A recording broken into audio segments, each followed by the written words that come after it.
Hey guys, Blighty Vintage here. I just wanted to cover a little bit of ERDL and the RDF patterns.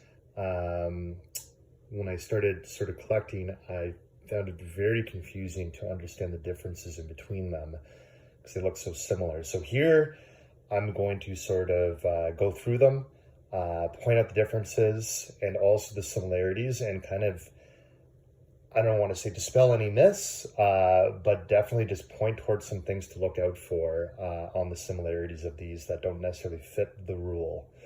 Okay, so first I'm going to show you in the back here the green dominant ERDL Vietnam jacket that was used by US Marines, for example, obviously later in the war.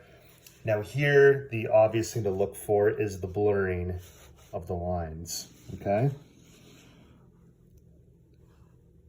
Now you can sort of see that everywhere with the black, with the green, with everything. So that one is dated, and I'm gonna try and show you the tags on all these just to sort of give you a better idea. So that one is dated 1969, okay?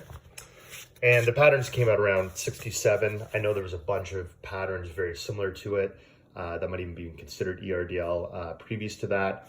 But I know 67 is kind of, you know, the introduction of the Vietnam type ERDL.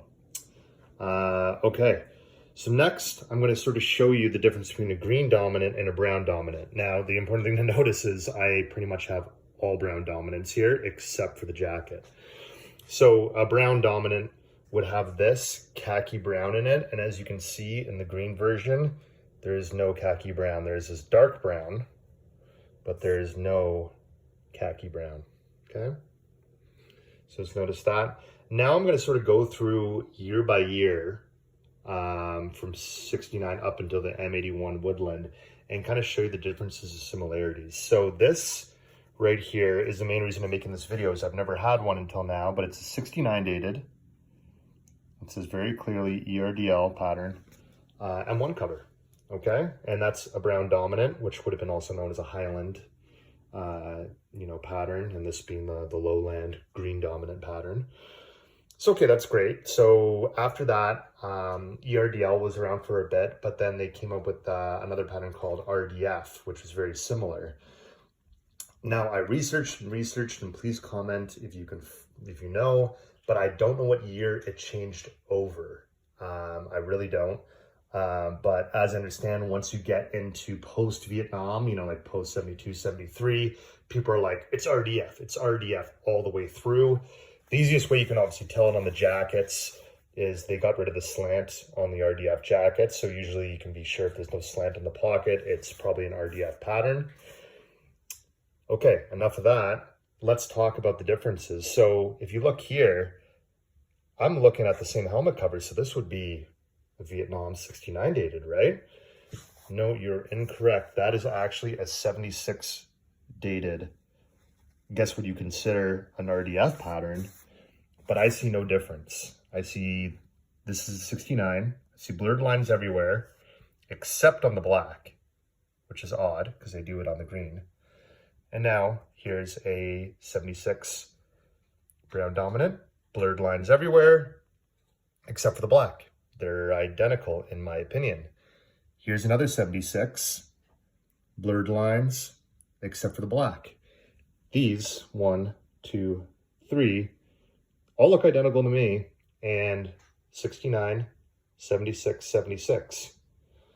Okay, well, let's look at another example. Okay, well, this one is obviously RDF then because there's no blurred lines. Okay, that's great to know. So let's check the year. It's also a 76. Okay, that's a little bit confusing. I guess there was maybe a bit of changeover. Let's move further down the line to a 79. And something like this, which is a bit more worn out, so it's hard to tell, but it does seem like there is still line blurring except for the black. It's a little bit questionable, and that is a, if you can see it there, a 79.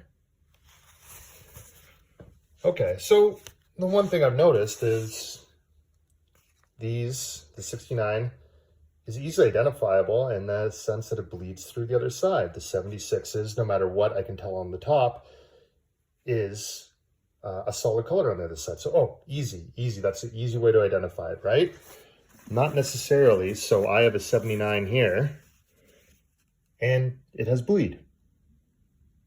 So that rule kind of goes out the window. Now, really, in my opinion, it only gets really obvious once you get up until almost the woodland. So this is actually an 81.